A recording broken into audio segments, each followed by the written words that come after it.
हाथापाई हुई हमारी, हाथापाई में वो एक्सपायर हो गए। पाकिस्तान और दुनिया भर में अक्सर आप देखते हैं कि गैरत के नाम पर जो वालिदैन हैं, बाप है, भाई है, मामू है, चचा है, वो अपनी बच्चियों को, लड़कियों को कत्ल कर देते हैं। ये वाकया तो हम सुनते रहते हैं, मगर आज हम आपको एक ऐसी लड़की की कहानी सुनाने जा रहे हैं जिसने अपनी एक किसी लड़की से मोहब्बत की, वो उस लड़की की मोहब्बत में गिरफ्तार हुई और फिर उसने उस लड़की की खातिर उसके साथ रहने के लिए अपने ही सगे वालिदैन को, अपने ही सगे माँ बाप को कर दिया। मगर पकड़ी कैसे गई और इसने इस हवाले से क्या बताया, आज के व्लॉग में हम इस पर डिटेल के साथ बात करेंगे।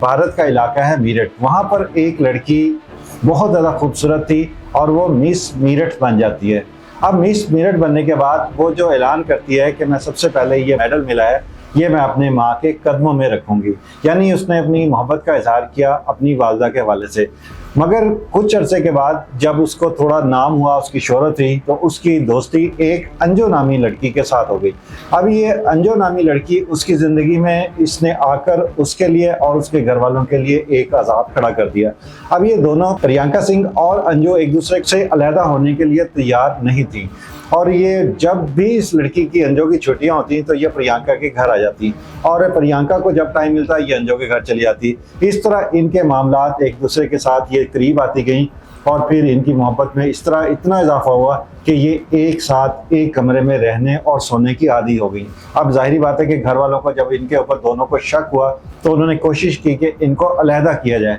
मगर इस दौरान भी प्रियंका ने एक बहुत गहरी साजिश रची। उसने ये किया कि अपने भाई को इन्वॉल्व कर लिया और उसने अंजू से कहा कि तुम किसी तरह ऐसा करो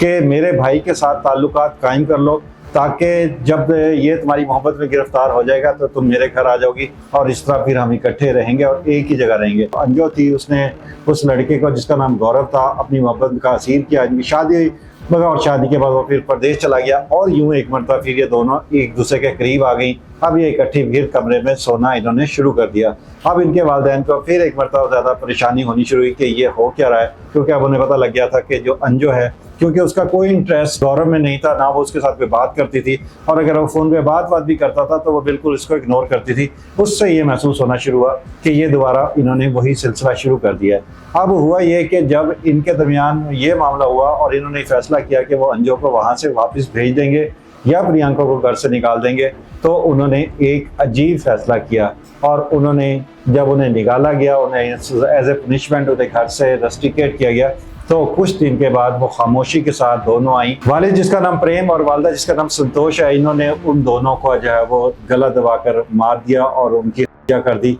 और उसके बाद इसको डकैती का रंग दिया। क्योंकि ये वहाँ पे घर पे नहीं थी, इसलिए जब पुलिस वहाँ पे आई और उन्होंने देखा कि हर तरफ सामान बिखरा पड़ा है और वो पैसे और करेंसी जो थी वो भी गायब है, तो सबका शक यही हुआ कि ये कार्रवाई जो है वो किसी डकैत ने किया। मगर हुआ ये कि पुलिस ने ये देखा कि जब कैश की बात आई, कि पता लगा कि इसके अंदर से 50,000 कैश निकाला गया है, तो उन्होंने देखा कि जो ताला है वो तोड़ा नहीं गया, तो ताला खोला गया था। अब पुलिस को शक हुआ कि हो ना हो इसमें किसी न किसी घर वाले का हाथ है और फिर जब इन लड़कियों के साथ ज़्यादा तफ्तीश की गई तो फिर ये मानने पर तैयार हो गई और उन्होंने बताया कि हमने ही जो है जाकर डकैती का इसको रंग दिया था और फिर हमने पहले अपनी वालदा को मारा था और फिर जब वालिद वहाँ पर आए तो हमने देखा कि अब हमारे पास दूसरा ऑप्शन नहीं है। जुल्म की इंतहा ये देखिए कि अनु ने अपने ससुर को पकड़ा और प्रियंका ने खुद अपने वालिद के पेट में जब वो छुरियों से पैर दर पैर वार करके उसकी जान ली। अब जब पुलिस ने इनको पकड़ लिया तो यहाँ पर इन्होंने बहुत ज़्यादा, आप इनकी वीडियोस देखें कि कितनी डिटाई के साथ, कितनी बेहयाई के साथ ये पूरा इल्ज़ाम इस बात पे लगा रही हैं। और उन्होंने ये बताया कि उनके साथ जो प्रियंका है उसके साथ उनके वालिदैन का रवैया अच्छा नहीं था और उन्होंने, अगरचे वो ज़्यादा खूबसूरत भी थी, मशहूर भी थी, मीरठ की मिस भी बन चुकी थी, मगर उसके बावजूद जब प्रॉपर्टी की बात आई तो उन्होंने अपनी वो दौलत अंजू की ज़िद में आकर मेरे भाई को सारी दे दी और मुझे रास्ते से महरूम कर दिया। और इसलिए उसने दूसरा इल्ज़ाम लगाया कि उसके साथ जो है वो घर वालों का रवैया बहुत ज़्यादा बुरा था, उसके किरदार पर जो है वो उंगलियां उठाया करते थे और जब वो घर से बाहर जाती थी तो तब भी वो उसके हवाले से बात करते थे कि ये अपने दोस्तों से, यारों से मिलने के लिए जाती है और इसलिए उसके साथ जो है बहुत ज़्यादा बर्ताव बुरा होता था। और आखिर फिर वो उस नतीजे पर पहुंची कि जब उसने लड़कों को छोड़कर लड़की से दोस्ती की तब भी इनसे ये बात डाइजेस्ट नहीं हुई। तो फिर मैंने ये फैसला किया कि मैं इस कांटे को ही रास्ते से हटा दूंगी, और ये जो दोनों मेरे लिए जो माँ बाप जो मेरा फ़ोन अटेंड नहीं करते, जो मुझसे बात नहीं करते और मुझसे गुफ्तगू नहीं करते, तो मैं इनके साथ क्यों रहूँ, ये भी दुनिया में क्यों रहें। तो नाज़रीन, कहने की बात यह है कि आज ये लड़कियाँ दोनों जेल में हैं और गुज़िश्ता कई साल से इनका केस जो है वो चल रहा है, मगर वालिदैन का भी ये फ़र्ज़ है कि अगर इस केस में लड़की का कसूर 90% है तो 10% वालिदैन का कसूर भी है। आपने जब